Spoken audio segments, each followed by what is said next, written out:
నమస్తే, welcome to ఈహా TV.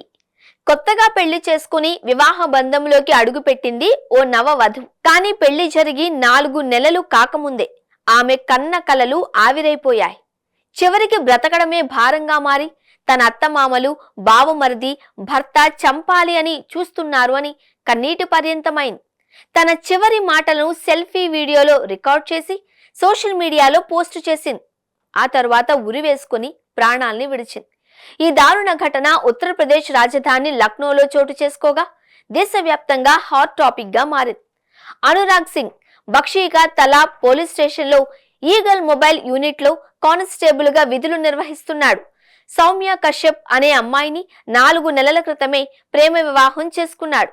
కానీ పెళ్లి తర్వాత అత్తమామలు భర్త నుంచి మానసికంగా, శారీరకంగా వేధింపులు ఎదురయ్యాయి. సౌమ్య తన స్నేహితులకు ఈ విషయాన్ని తెలిపినట్లు సమాచారం. ఈ క్రమంలోనే సౌమ్య జూలై 27న రాత్రి తన నివాసంలో సీలింగ్ ఫ్యాన్ కు ఉరి వేసుకుని ప్రాణాలు తీసుకుంది.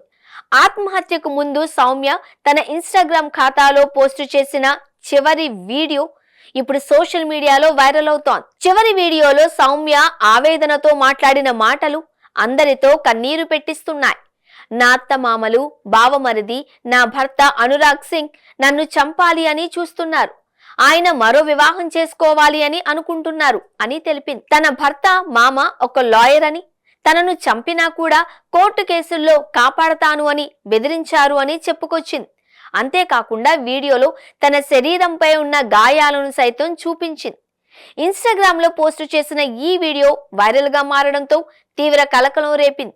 సౌమ్య కుటుంబ సభ్యుల ఫిర్యాదుతో పోలీసులు అనురాగ్ సింగ్, అతడి కుటుంబ సభ్యులపై కేసు నమోదు చేసి దర్యాప్తు చేపట్టారు. ప్రత్యేక బృందాన్ని కూడా ఏర్పాటు చేసినట్లు తెలిపారు. నెటిజన్లు సైతం వారిని కఠినంగా శిక్షించాలి అని కోరుతున్నారు.